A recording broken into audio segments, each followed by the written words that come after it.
안녕하세요. 네, 케니입니다. 여기 보니까 1년 후 해외 국제학교 갈 아이 영어학원 어디가 좋을까요? 라는 질문이 하나가 올라왔더라고요. 그래서 거기에 대한 얘기를 해볼게요. 일단 좀 읽어볼게요. 현재 초6이고 중1 마친 시점에 해외로 나가게 되었어요. 라고 했죠. 그러니까 즉 2년 정도의 기간을, 잠깐 2년이 아니죠. 1년하고 조금 더죠. 왜냐면 이번 연도가 거의 끝나가니까 그렇게 생각을 하고 계신 거죠. 1년 내에 완료를 해야 된다. 충분히 가능합니다. 그 다음, 지금은 대형 어학원이 아닌 소수로 공부하는 영어학원 다니고 있습니다. 한국인 선생님이 미국 교재로 수업하세요. 독해, 영단어, 리딩, 듣기 등등. 오케이, 알겠습니다. 근데 아무래도 국제학교 가면 다 외국인들일 텐데는 행복한 생각이긴 해요. 아닐 수 있습니다. 한국인 비율 무시 못합니다, 절대. 저도 국제학교 다니는 아이들 다니기 전에 준비해서 보내고 다니는 와중에도 전부 다 학교 커리큘럼이랑 이런 거 전부 다 보고 수업도 전부 다 제가 다 보고 그랬거든요. 그래서 알아요. 어떤 상황인지. 다 달라요. 외국인 선생님이 있는 대형 학원으로 옮겨서 다니는 게 나을까 싶네요. 라고 하셨고요. 어떤 학원이 좋을지 조언 부탁드려봅니다. 라고 하셨는데, 일단 밑에 조금 적어놨는데, 국제학교와 비슷한 커리큘럼을 가진 소수로 돌아가는 학원의 카테고리 1을 생각하고 계시고, 실제로 거기에 아이를 보내고 계시고요. 그 다음에 외국인 선생님이 있는 대형 학원도 또한 고려 중에 계시고요. 이게 다른 카테고리죠. 그렇다면은. 근데 문제는 뭐냐면은, 여기 있는 카테고리가 가진 특성이, 있겠죠, 물론. 근데, 이 사람들이 딱 이렇게 한다고 다 똑같은, 모든 학원이 다 이렇게 돌아가는 학원이 다 똑같지가 않아요. 너무 달라요. 그래서, 여기에 보내서 잘 될 수도 있고, 여기에 보낼 수도 안 될 수도 있는데, 보내서 안 될 수도 있는데, 그거는 이런 종류의 학원이기 때문에 잘 되고 안 되는 게 아니라, 보내시는 학원에 이 가진 역량이 어떻냐에 따라서 달라지는 거예요. 그리고 여기도 마찬가지 똑같은 케이스인데, 외국인 선생님이 있는 대형 학원에 보냈을 때 잘 된다, 무조건 잘 된다가 아니라 그 학원이 가진 역량이 어떻고 학생이 가진 역량이 어떻고 해서 그 둘이 맞아 떨어지느냐에 따라서 될 수도 있고 안 될 수도 있다인 거예요. 그렇기 때문에 댓글에 보니까 과외 추천하던데, 저는 솔직히 1년 생각하시면 과외 말씀드리고 싶어요. 제 입장에서도. 왜냐면은 아이가 가서 적응하는데도 시간이 걸리고, 그 다음에 그거를 또 일단 안목이 없으시기 때문에 이런 질문을 하신 걸 거예요. 안목이 있는 사람이 없어요, 우리나라에. 솔직히 학원가에서 일하는 사람이나 내지는 해외나 내지는 이제 한국에서 계속 살아오면서 한국 교육, 영어 교육이 어떻다라는 걸 정확히 알고 있지 않는 사람은 안목이 없을 수밖에 없죠. 부모님들은 안목이 없죠, 당연히. 그럴 수밖에 없어요. 그리고 물어본다고 해도 안목이 없는 똑같은 사람이 대답을 하기는 시점을 전 굉장히 많이 보거든요. 그래서 제가 조금 낫다라고 판단을 해서 거기에 대해서 이렇게 영상 같은 걸 만들고 있는 중이고요. 저도 주재원을 이제 유럽 쪽에서 한 2년 정도 했었는데, 그 다음에 이제 제가 가르치는 아이들은 중국 쪽에서 이제 영국계에서 가장 유명한 국제학교와 미국계에서 가장 유명한 국제학교를 각각 다녔고, 셋째 아이는 미국 쪽으로 보냈어요. 그렇게 됐는데, 지금은 이거를 뭘 말씀드리고 싶냐면은 1년 안에 하는 게 가능해요. 근데 이 두 개가 어떻게 다른지를 말씀을 먼저 드릴게요. 이 두 개가 아니라 얘네 둘은 이렇게 되는 거고, 또 다른 케이스는 뭐가 있냐면은 이런 케이스가 있어요. 어떤 케이스냐면은 전혀 다른 건데, 여기 문법이에요. 문법 학원. 이런 학원이 있고 요런 비슷한 학원이 있고 회화 학원. 그죠? 근데 이 두 개가 어떤 식으로 되냐면 여기는 약간 하다 보면 됩니다 식으로 그 학원이라는 커리큘럼의 틀 안에다가 아이를 넣고 계속 돌려요. 시간이 지나면서 계속 돌려요. 하다 보면 됩니다. 사실이긴 해요. 되는 아이들이 점점 생기고, 그러면서 그 아이들의 숫자를 잘 유지하면 그 학원이 점점 유명세를 얻고 더 잘 돌아가게 되는 거예요. 맞아요, 이거. 근데 문제는 뭐냐면은, 그래서 모든 아이들이 그래서 모든 아이들이 그러면은 하다 보면 됩니다의 법칙으로 다 되냐? 그럼 그건 절대 아니에요. 왜냐면은 아이들을 가르쳐 보면 알지만, 어떤 아이는 한 번 설명을 해주면은 다 알아듣는 아이가 있고, 어떤 아이는 10번 설명을 해줘도 못 알아듣는 아이가 있고, 이거는 이제 패턴 인지의 영역이고, 그 다음에는 한 번 가르쳐 주면은 기억하는 아이들이 있고 10번을 가르쳐줘도 계속 까먹는 아이들이 있어요. 이거는 두 가지 문제를 갖는데 기억력을 얼마나 보존시키느냐의 문제도 있거니와 그 다음에 얼마나 더 자주 말해줘야지 기억력 안으로 들어가느냐의 문제 또한 가지고 있어요. 그래서 그래요.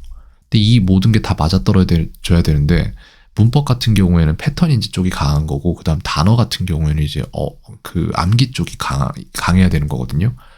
어떤 아이는 근데 또 그런 아이도 있어요. 외우는 건 진짜 잘 외우는데 말을 못해요. 문법이 잘 안 되고 패턴 인지가 안 돼서. 그래서 아이들마다 케바케로 다 달라요. 그렇기 때문에 제가 여기서 말씀드렸던 게 뭐냐면은 이런 카테고리에 들어간 학원에 보낸다고 된다는 보장도 없고 안 된다는 보장도 없습니다. 이런 카테고리 또한 그래요. 된다는 보장, 안 된다는 보장 없어요. 그래서 아이가 정확히 무엇을 갖고 있고 무엇을 못하고 지금 어느 정도 알고 있고 뭐가 안 되는 건지 이런 것들을 다 파악해 줄 어떤 사람이 필요한 거예요. 그러니까 그걸 파악을 할 수가 없는 입장이실 거예요. 한국 부모님들 다 마찬가지고 댓글 다세요. 영상 제가 보내드릴 테니까 제가 파악해 드릴게요.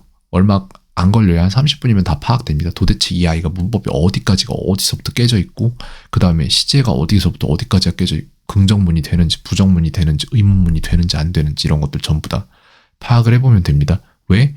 이거를 말을 꺼내기 위해서는 알고 있어야 되고 일단은 기억해야 되고 그 기억이 다져질 때까지 연습을 해서 굳이 의식적으로 계속해서 반복 안 해도 내 것이 되어 있어야 되고 그 다음에 더 나아가서는 이걸 활용할 수 있을 정도로 사용할 수 있을 정도로 훈련을 해야 되고 그러기 전에는 훈련할 수 있는 프로그램이 갖춰져야 되고 그 다음엔 이걸 훈련을 충분히 해내서 누가 툭 치면은 탁 하고 나갈 정도로 훈련이 끝나 있어야지 회화가 되는 거예요. 진짜 많은 일들이 벌어져야 돼요. 사실 머릿속에서. 근데 그런 것들을 다 생각을 안 하고 하다 보면 됩니다 식으로 접근하면 되겠죠. 네. 하다 보면은. 근데 얼마나 할 거냐의 문제죠. 요게 문제고 문법 같은 경우에는 정확히 알아야 쓰겠죠? 라는 요런 식의 접근을 하는 쪽인데 근데 문제는 뭐냐면은 안다고 쓰는 게 아니에요. 아이들이 자전거를 책으로 배운다고 자전거를 탈 수 있냐라고 하면 절대 그거 아니거든요. 근데 문법 학원만 다니는 아이들은 이런 입장이에요. 그 자전거에 대해서 너무 잘 알아요. 심지어는 해외에서 국제학교 다니면서 문법은 잘 모르는데 말이 잘 되는 아이를 예로 들자면은 이 아이가 자전거를 따릉따릉 타고 나타나서 문법 쓰는 아이들한테 야 어떻게 지내? 이렇게 말해도 이 문법 쓰는 아이들은 이 자전거를 타는 아이한테 자전거를 가르치려 들어요. 일단 못하는 것보다 타는 게 나은 건데 아무리 생각해도 진짜 그런다니까요. 그런데 이 아이들은 문법으로만 접근을 했을 때 이 아이들은 여기에 쏟은 시간만큼 회화를 할 수 있는 능력을 잃어버리는데 그게 정확히 어느 시점부터냐면은 투부정사의 세 가지 용법을 구분할 수 있을 정도로 문법을 해버린 아이들은 회화 쪽에서 약간 부진해질 수 있다라고 저는 판단을 해요. 가르쳐본 결과 그랬어요. 예, 거기까지 간 아이들은 회화를 잘 받아들이지 못하는 상황이 되어 있더라고요. 그래서 너무 이것만 해도 안 되고 이것만 해도 안 된다. 왼발과 오른발입니다. 그래서 정확히 해야 되는 것, 최소한의 지식을 가르쳐준 상태에서 그걸 사용해야 돼요. 왼발이 먼저 나가요. 가르쳐주는 거. 그 다음에 오른발이 나가요. 사용하는 거. 그리고 또 소화가 될 때쯤에 왼발, 오른발 이렇게 가야 되는데 우리나라에서 이 두 개를 같이 해주는 데가 정말 드물어요. 만약 지금 보내시는 데가 이거를 다 잘 해내고 있다면 다른 데 보내지 말고 거기 보내세요. 근데 그거를 판단하셔야 되잖아요. 근데 정보가 너무 없어요, 저한테. 아이가 몇 년 다녔는지, 뭐 지금 얼마나 하는지, 몇 년 다녔는지는 어머니가 아시는 정보일 테니까 말씀 주시면 되고요. 얼마나 하는지는 어머니가 알 수가 없어요. 제가 이거를 말로 시켜보고 문제를 풀려보고 이런 식으로 해야지 나와요. 그래서 영작을 주로 시켜봐야 돼요. 이걸 영작해낼 수 있나? 이거 하네. 그럼 저거는? 이거 안 되는데? 그럼 정확히 이것만 모르는 건가? 아니면 요거랑 이어진 저것도 모르는 건가? 아하, 여기까지구나. 이런 게 따다닥딱 나와야 돼요. 그렇게 나왔을 때 그 학원을 몇 년 동안 보냈는데 이게 안 됐다고? 그럼 거기는 아니지. 내지는 그 학원에 이렇게 보냈는데 이렇게 됐구나. 그럼 그거는 옳은 길이고 지금까지 보내서 요 정도의 결과값이 나왔으면은 1년 후에는 여기쯤 가 있겠네. 이런 것들이 다 나올 수 있어요. 일단 질문 자체가 너무 뭐라고 할까, 정보가 너무 없습니다. 답을 드리기가 쉽지가 않아요. 그러니까 이 영상 만든 다음에 쪽지로 영상 링크를 드리고 제 유튜브 채널 알려드릴 텐데, 요즘 클릭하기 겁나죠. 그런 링크들. 저도 지금 뭐 쿠폰 하나 뭐 당첨됐다고 준다고 하는데 클릭 안 할 생각입니다. 그거. 그래가지고 그러니까 이해합니다. 그래서 링크 드리고 그 다음에 제 유튜브 채널명이랑 거기서 뭘로 검색하면 되는지까지 알려드릴 테니까 와서 상담 요청하셔도 되고요. 그냥 뭐 정확히 저한테 물어보세요. 아니면 쪽지 주셔도 됩니다. 괜찮습니다. 상담하는데 시간 좀 걸리겠고 아이 좀 판단하는데도 시간 좀 걸리겠지만 수업으로 이어지지 않아도 상관없고요. 그냥 제가 도움 드릴 수 있는 부분이 있다면 드리겠습니다. 그리고 참고로 저 같은 경우에는 국제학교 다니는 아이들 내지는 갔다 온 리턴이 아이들도 마찬가지고 국제학교 다니고 있는 아이들도 원격으로 가르쳐봤고, 그리고 지금 이제 백지 상태에서 시작하는 아이들, 그런 아이들이 저한테 배워서 되고, 일단 부모님이 저랑 수업하신 분들도 있고, 그런 분들이 아이들 맡겨주셔서 첫 아이 가르치고 또 몇 년 있다가 둘째 아이 가르치고 해서 그 집에서 영어로만 대화하고 이런 식으로 돌아가요. 저한테 배운 아이들은. 저는 목표를 아예 1년 안에 영어를 편하게 사용한다라는 걸 목표로 잡고 무슨 일을 해서라도 그걸 만들어내는 사람입니다. 유튜브 채널 와서 보시면 아시겠지만 그런 것들 조금씩 정리해 놓은 게 있어요. 제가 지금은 유튜브를 제대로 안 하고 있어서 보기 힘들게 어디서 찾아야 될지도 모르게 그렇게 정리가 되어 있는데 나중에 이걸 하나씩 잡아갈 생각이거든요. 그러니까 일단 상담 한번 요청 주시면은 제가 도울 수 있는 부분에 대해서는 최대한 돕도록 하겠습니다. 네, 켄이었습니다. 오늘 영상은 여기까지 하도록 하겠습니다. 평온한 하루 되세요.